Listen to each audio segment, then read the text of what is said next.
સ્ટીલના ડબ્બા કેવા છે અને આ સ્ટીલના ડબ્બામાં દેતા કેમ લાગે છે? અરે બેન, આ સ્ટીલના ડબ્બામાં આપણે આગ નથી લગાય. આ પાર્થ ઇલેક્ટ્રોનિક પ્રાઇવેટ લિમિટેડનો ચૂલો છે, સ્મોકલેસ ચૂલો. એટલે તમે પેલો ચૂલામાં સાદા ચૂલામાં ફૂંક મારીને કંટાળી ગયા હોય ને, તો હવે ફૂંક મારવાની જરૂર નહીં પડે ને ધુમાડાથી તમને હવે કંટાળો નહીં આવે. કારણ કે આ છે ને પાર્થ ઇલેક્ટ્રોનિક પ્રાઇવેટ લિમિટેડનો સ્મોકલેસ એટલે કે ધુમાડા વગરનો ચૂલો છે.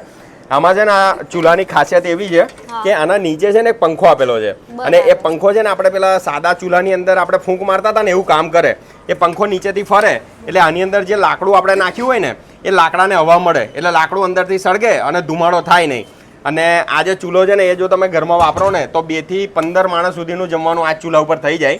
અને લાકડા, છાણા, કોલસા, પેલેટ, બ્રિકેટ કંઈ પણ તમે વાપરી શકો. એટલે સાદા ચૂલામાં સળગાવો ને એ બધું તમે આની અંદર સળગાવી શકો. એ રીતેનો આ ચૂલો છે. બરાબર. તો આ ચૂલો ખરીદી કરવા માટેનું એડ્રેસ તો બતાવો. ઓકે, જો અમારી કંપની છે ને એ વિદ્યાર્થની અંદર આવેલી છે અને આ જે ચૂલો છે ને એ તમે એમેઝોનમાંથી પણ ઓર્ડર કરી શકો છો, તમે ફ્લિપકાર્ટમાંથી પણ ઓર્ડર કરી શકો છો, અમારી કંપનીની વેબસાઇટ પરથી પણ ઓર્ડર કરી શકો છો. અને જો તમે ગુજરાતના છો ને તો સીધા મને છે ને આ જ કોન્ટેક્ટ નંબર ઉપર જે સ્ક્રીન ઉપર આપેલો છે એની પર વોટ્સઅપ કરો કાં તો પછી અમને કોલ કરો અને સીધા અહીંયાથી પણ તમે મંગાવી શકો છો.